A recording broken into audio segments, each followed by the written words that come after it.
Implícitamente, al estar coleccionando los predecesores de cada nodo, lo que ha sido construido es un árbol BFS, un árbol de Breadth First Search. ¿Por qué? Porque una vez que está hecho, están anotados eh, todos los predecesores y visitados todos los nodos, y vamos a correr un ejemplo. Ahora vamos a ver esta función particular. Lo que sucede es cuando, por ejemplo, yo visito un grafo, espero el grafo G a partir de A. Este es el grafo G. Supónganse que ahora no empiezo desde G minúscula, sino que empiezo a ver desde A. El predecesor de B, por ejemplo, el predecesor de B, C y F tiene que ser A, ¿no?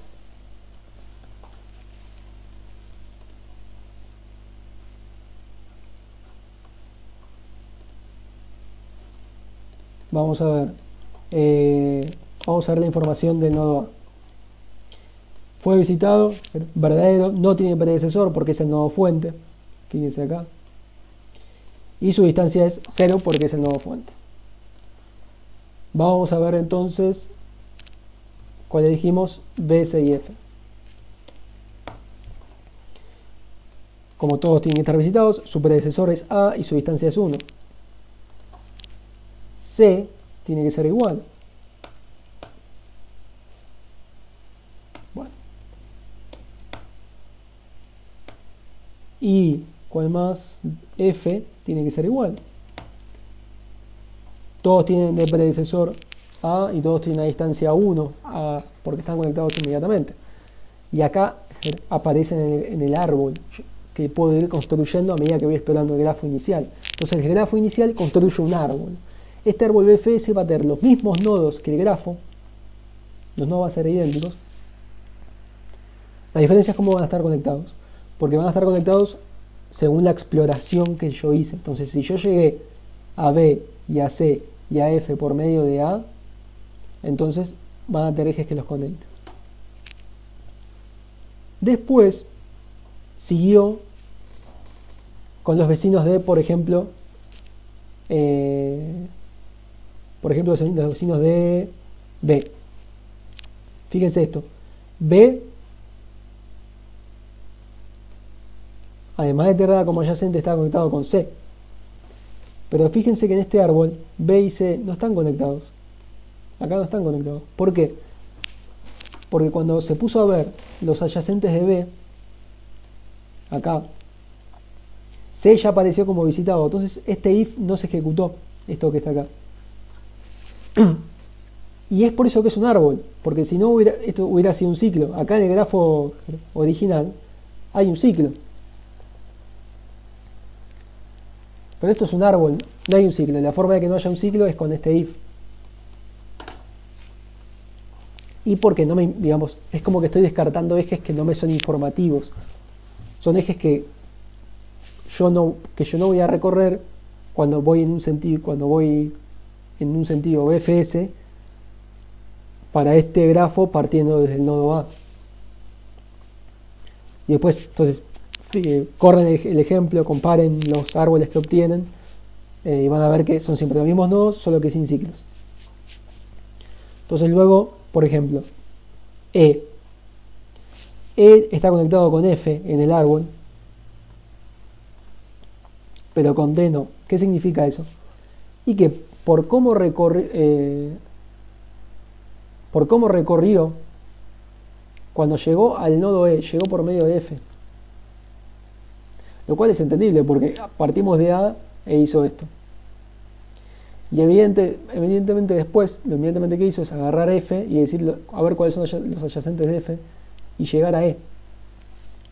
Y poner E en la cola. Y fíjense, ahora un poco más interesante, fíjense D. En el árbol D, recuerden que no va a haber ciclos. Entonces, D puede estar o conectado con E o conectado con C. Porque si no hay un ciclo. Si están estos dos ejes, tenemos un ciclo. este ciclo de acá, ¿no? Bueno, D va a estar conectado con C. Acá está. Este nodo es el que quedó. ¿Por qué? Porque digamos, E fue agregado en la segunda capa. Esta fue la primera. A partir de A, la capa 0, digamos. Vamos a ponerle un color. Como tomo el tiempo. La capa 0 es esta. La capa, es decir, de distancia 0. La capa de distancia 1 es esta. Entonces primero va a explorar los vecinos de esta capa. Y ahí va a salir D.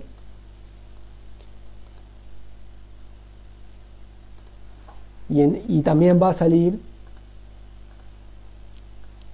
G. Y esta es la tercera capa. Upa.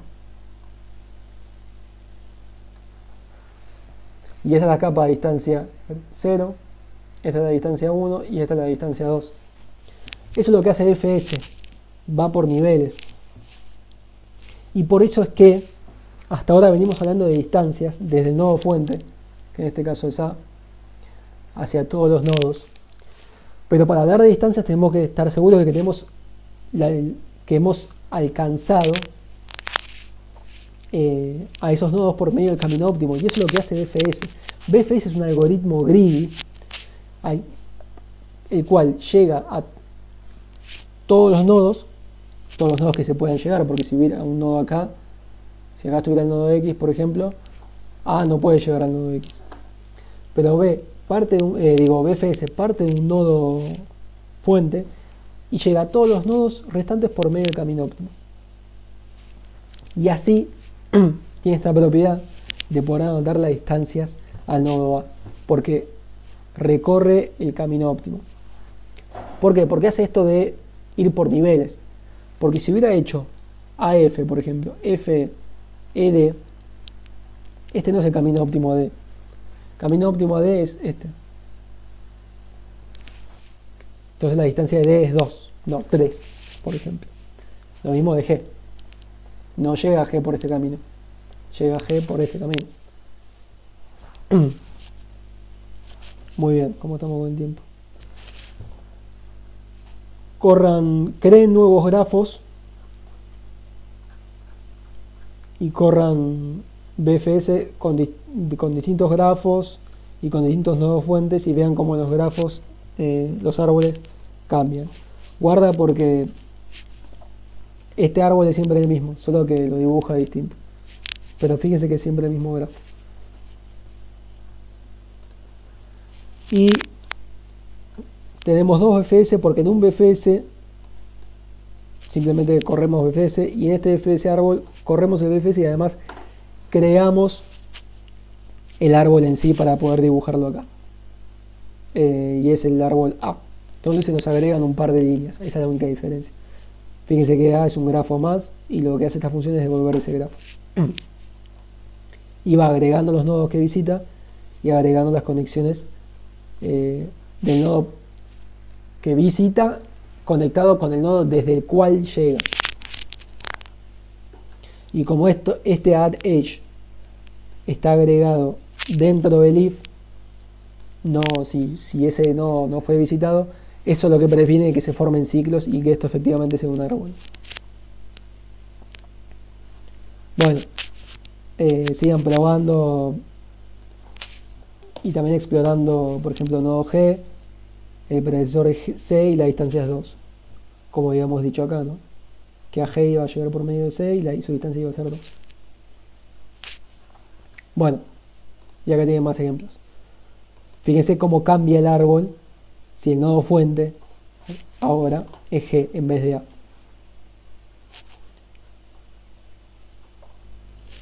¿Qué más? Lo último. Digo esto primero. Esto ya lo dijimos, los caminos óptimos. Lo que hace BFS es obtener el camino óptimo desde el nodo fuente hacia el resto de los nodos. Si hay un nodo que no es al que no se puede acceder por medio de ese nodo fuente, bueno, su distancia más corta va a ser infinito, entonces le va a quedar infinito y listo. Y finalmente respecto a la complejidad, bueno, tenemos el ciclo donde inicializa todos los nodos. Esto recorre todos los nodos, así que va a ser una complejidad de orden n acá. ¿Y esto qué complejidad tiene? Bueno, en principio, este while, fíjense que por la cola van a pasar todos los nodos. Todos los nodos que sean accesibles por medio de este nodo fuente, ¿no?